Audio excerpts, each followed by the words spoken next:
Ako si Ryla Marasigan. Dito po ako nagtatrabaho sa Palapot sa Tense 1. Try nyo rin sir, dito pumunta po kayo sa Tense 1. Pag mga lasing kayo pampahulas.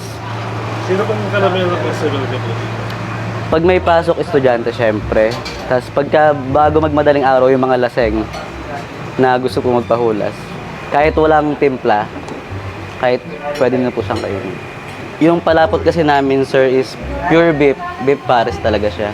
Wala pong laman loob, walang puso, walang baga, ganyan. Laman, taba, balat, utak, overload. 80 pesos. Solid na yan. Bilang mga lasing kasi nakain dito, ganda yung tawag nila sa akin. Secret password, ganda lang, maraming taba. Thank you.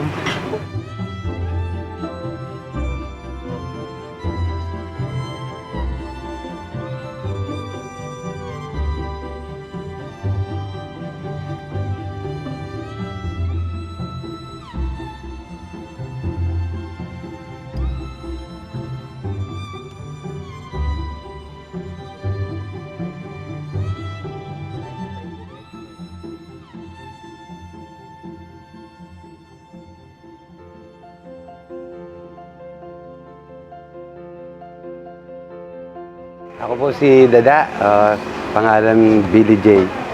Hindi man lang kami nakilala sa social media, pero pinagpipilahan naman kami. Matagal-tagal din na labugan to. Yung karne, ilang oras din, mga 4, 5. Tatadtarin pa, hahanguin pa, balat, tadtarin din.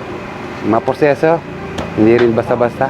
Tsaka binabalik-balikan kami kahit minsan high blood sila, babalik pa rin dito para kumain. Bungo po minsan, isang buong bungo, tatap-tapin lang namin para ilagay sa loob. Mata, pisngi, para lalo lumasa yung sabaw namin. Ganong kasarap ang aming sabaw. Sa ibang parisan, nakakumakain din po kami. Susubukan namin ng parisan nila. Ayos naman din po. Talagang iba yung amin talaga. Kaya pinagmamalaki ko lang po.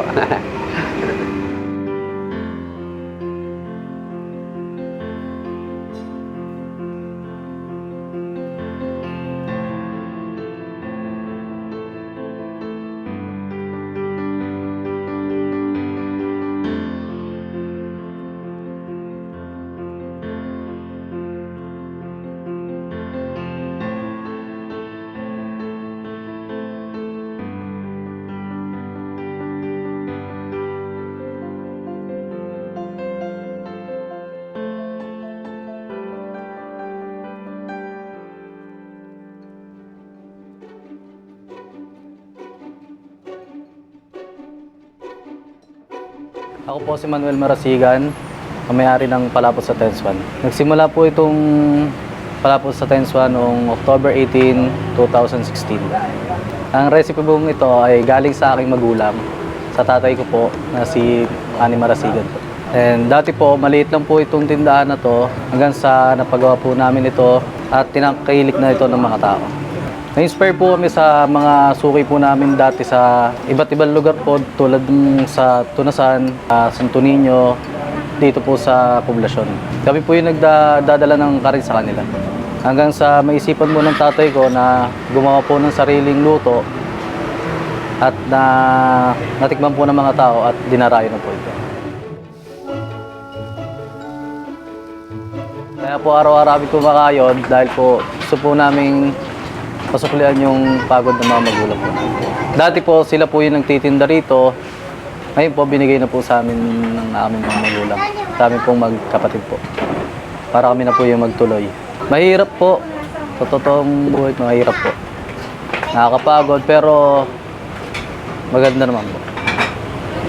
Sarap naman po sa pakiramdam. Kahit nakakapagod.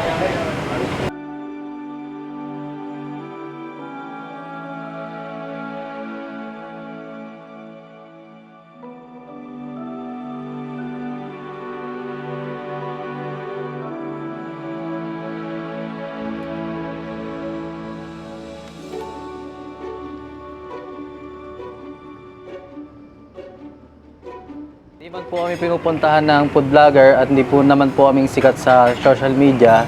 Pero po, pinupuntahan po kami ng mga tao rito at pinipilahan po. Gabi-gabi po. Malalasahan nyo po sa pares namin, kahit hindi nyo na po timplahan, may lasa na po siya. Kahit konting kalamansi na lang po ilagay nyo, okay na po yun, the best na po yun. Medyo malalasahan yun po rin yung lasa ng usok dahil sa kahoy po siya niluto. Malasa yung sabaw ng pares po namin, pinapakuluan po namin yung ulo ng baka po. Halo-halo po yun, kasama ng mga laman, balat,